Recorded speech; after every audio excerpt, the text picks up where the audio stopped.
So nothing I make is the right size to begin with, and as a result, I have a lot of files. I got frustrated with my chaotic system for organizing them, so I 3D printed a little modular setup for holding them all neatly and prioritizing sort of ease of access. So they're little 3D printed blocks that are pairs, so you can replace any pair, and they're tailored to the width of the file and the handle, so they come off easily, they go back in the exact right spot. With a few, little weird ones, like over here, there's a nice Grow Bear file with its own little protection, because that's a fancy, delicate file with a cheap handle on it, sadly. Zoom in, have a look. So we've got diamond files, specialty aluminium file. It's basically an end mill in the hands. P-ferds and barcodes of various sizes. And then these are kind of cool. So warding files on the right, little Riffler file on the in the middle, and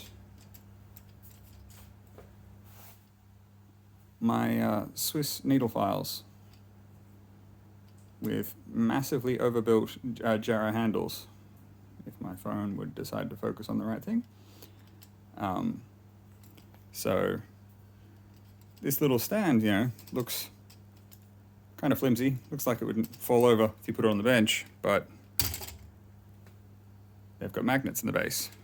So see if I can show it without tipping them out, but little neodymium magnets in the base. And I just finished making these handles for them. They are also marvelously overbuilt. So they're Jarrah, little brass slug on the end to cover a hole, that, nice color combo. 7075 T6 aluminium slug down the center, so I had something to thread for a tiny grub screw. The files themselves have, I ground a flat on them that lines up with one of the flat faces, so when you tighten the grub screw, it lines up properly. Please stay focused where you're supposed to. And the file handles themselves have little flats put in them that match each shape. So while you're using it, you can feel, where the flats will be. And when you're done, you just chuck it back on the wall.